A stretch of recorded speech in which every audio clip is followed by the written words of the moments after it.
Living the life. Next guest, the professional cricketer Junaid Nadir, who not only has found time to set up a cricket academy for children and launch his own clothing company, wow, but he also has updated the home cricket pitch and the home gym. Let's take a look at this just now in a minute. Junaid, Assalamu alaikum. Assalamu alaikum, viewers. How are you? Alhamdulillah. What I'm really looking forward to is this home cricket pitch in a minute, inshallah. But look, before we get there, the lockdowns obviously had a massive impact, and I certainly am at the highest weight. Not that I was always working out of my life. My wife was saying the same about herself the other day, although she looks fantastic. But look, the lockdown has really hit all of us, hasn't it? And I think taken caught a lot of us by surprise, to be honest. How have you managed to keep going? Look, at these sort of times, it's a challenge for everybody, especially myself. And, you know, like you were saying, it's about being able to keep some sort of activity going, whether that's walking in the park, going for your gentle jogs, or just keeping active as much as you can, whether that's, you know, even picking up the atta at home, you know, the flowers and stuff. It's a heavy bag to pick up. So, you know, there's ways that we can, you know, as a society in these days, find ways to keep active, and that's really important to keeping not just your physical health, but more mental health in these day and ages. And Junaid, you've certainly done that by creating your own cricket pitch in your back garden. Let's have a look at. I want to see this. I want to see what it looks like. Before we go there, let's have a look at this video. If Atif Nawaz is watching, this is for you. Okay, so here we have the net. As you remember last time, it was just the cement that we had last time. And during the lockdown, I was like, I wanted to be able to train. Everything was shut, indoor nets, outdoor training. So I was like, how am I able to take my training into my own hands? So as you can see now, we have a net. It's as best as you're going to get for a home net. We managed to cement them into the ground. It was a long process, but alhamdulillah, we've got it all complete now. So I'm able to train now during the winter. Now we've got a bit of rain, but not really now, but hopefully when the season gets coming along, you know, February, April time, inshallah, we're planning to get in here and do lots of training. And, you know, it's just about using your own initiatives, creating your own opportunities so you can find the best of ways. So if you come in and have a little bit of a look, as you can see, we have a little mat there that will help us, you know, changing the conditions as well. And obviously the net that protects, you know, the houses and the neighbors. So yeah, let's go in and take a look at the gym. Guys, so we just had a look at the pitch outside, just because it wasn't raining. Now we're in the gym. As you can see, it has been a long process. It's taken us, let's say, 6 to 12 months almost to get it all completed. With myself and one or two friends and helping hand, you know, we managed to paint up the walls, get the mirrors up, get the boxing stuff up, which has been really useful, you know, in terms of cricket, getting fit, keeping active. We've got obviously the running machine, the bike here as well, which is great for your cardiovascular fitness. And then we've got the home gym setup, which has been there for a few years, as you saw before, but now we've managed to organise it, give it some new paint, and the lighting has made it a real big difference. So I hope you like the gym today, guys, and inshallah I look forward to answering all your questions soon. Stay tuned and we'll see you soon. Assalamu alaikum. MashaAllah, that gym's better than like most gyms that I go to and pay for. Junaid, at what point of the lockdown did you realise that you needed to adapt? So it was around about, so we had our interview last time with Islam Channel around about April time, and then that's when obviously lockdown got in, and then I started making adjustments to my cricket pitch. The gym was there for a long time. I didn't use it as I've been going to like the other gyms and so forth. But then I was like, okay, let me just, obviously gyms were getting locked and stuff, and I had no other option. So I took my initiative. One or two friends that gave me a hand. We stripped down the walls, managed to give it some painting. I've never done painting before. I've never done all of these other things. So my parents were like, wow, how are you even able to do all of these things? Which was nice. Managed to give it a fresh paint, and then got some new equipment in little bits, and it's really just giving it that, as you just see, just really changed it up.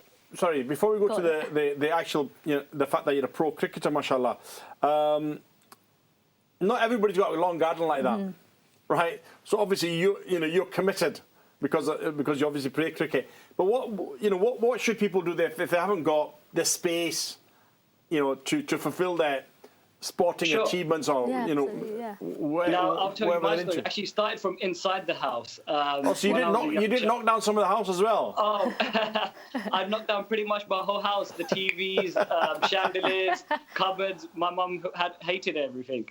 So it all comes from that. So if you're training indoors, don't break anything. But, you know, find your spaces indoors, like your corridors. If you're outside and you have a smaller garden, creating like a net space around so you're able to hit the ball into the net or even bowl into the net. Even for footballers, if you want to create like a little net in your corner for you to pass and play football with, and even golfers and stuff, it's, like I said, it's about creating your own initiatives and just, you know, the mind is so powerful. So whatever you can imagine is able to be created. Fantastic transformation, I have to say. And I was saying about Atif Nawaz because one of our presenters loves cricket and he'd probably love to have that in his back garden. Tell us about your cricketing career, because you've played professional cricket, mashallah. Tell us about some of the highs, as they say, of what you've achieved so far. So alhamdulillah, my cricket career is something that started at 5 years old. I played for Greenwich, which was my local borough, at 5 for the under-10s. So again, the kids were double my age at the time. And alhamdulillah, from that, I was excelled into the county system for Kent. And I grew up playing my cricket up until the age of 16, up until the academy professional setup, which saw me, you know, represent England age groups as well, schoolboys, under-13s up until under-17s. Went on to play my cricket at Essex, which alhamdulillah was a great experience for 2 years, which I met a lot of you guys through that actually, and worked with that. And now when I was at Essex, that's when I started my academy actually, when I was in the mix of my career, because as academies, they usually started at the end of the careers. And I wanted to be able to give an inspiring message to the young, saying that if I'm able to do it at this sort of age, you don't have to wait to the end, and you can do it at, you know, at now. And there's nothing that's stopping you to doing it, you know, now. So, you know. As a professional cricket player, it's just as inspiring to be running an academy where the young people can see that you're playing at that professional level. I wanted to go back to your sort of journey. As a youngster, obviously, there's certain dedication and motivation and support that you need, and I guess that's part of why you've created the academy. What was vital to you actually making it as a cricket player as opposed to just enjoying it as a hobby? Family support. What I do for my family. I do it to keep them proud and to make them proud so that they can be able, because there's nothing at the end of the day that money can buy without your parents or your family seeing you succeed. And that proud feeling and moment for me is that, and their support. You know, my mother she took me up and around the country to all my training sessions. My father was there to be the support as well, encouraging me to do so. So, you know, the hats off and credit goes to them. Without them, I wouldn't be in the position talking to you guys today. Which is unusual because certainly in my era, a lot of parents weren't interested. If you're out playing cricket, they used to call it a varagardi. Like you're just out there, you know, doing nothing. You want to play football or something. It's only recently, I think, you know, parents, certainly in this generation, have realised that if a kid's got a talent, you've got to do something about it. And look, you played in Pakistan as well. Yes, I went out there year before now, 2018, playing for Lahore Qalandars. That was a real experience for me. It was a dream come true. We played in Kashmir. So it was the first televised cricket tournament in Kashmir for over 10 years. Alhamdulillah, that was a real, you know, for me, I never even expected to go visit there. Actually, my father, being born and raised in Pakistan, he hasn't even visited there. So it was for him an experience to go and see parts of Pakistan he was never able to see. So that in itself was a great and most humbling experience. And is that where you're from originally in Pakistan? No, we're from Faisalabad originally, now based in Lahore.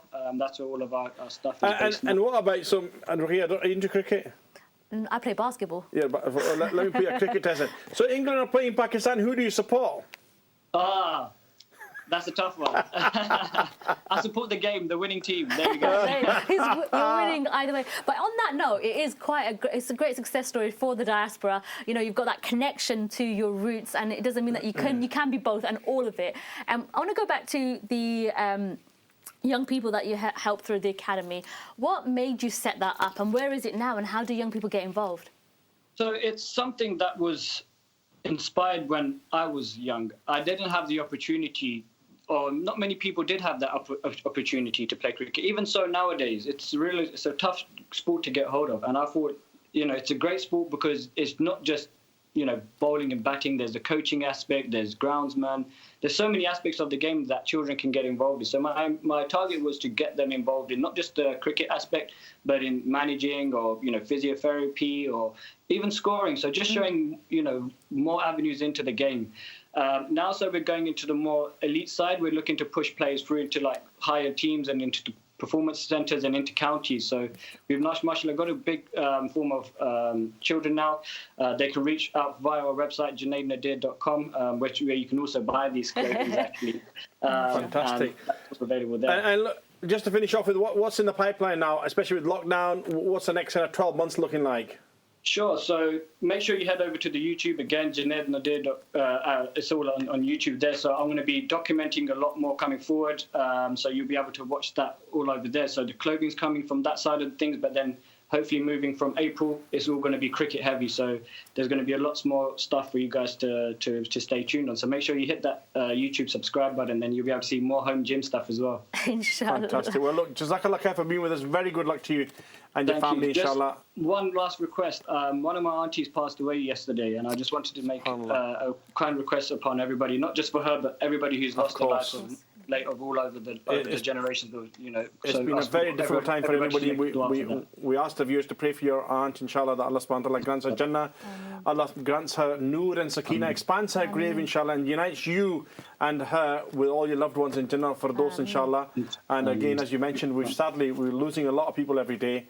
Yeah, so that's why I said to dua not just for her, but for everybody who's losing these lives. Allah make it easy for you and your family, inshallah. This is our time as a unity, as Islam, and everybody to stay strong and to stay, united, inshallah. Ameen. Jazakallah khair. And we ask all our viewers to say Ameen, inshallah. Ameen. Barakallah fikum. Assalamu alaikum. Living the life.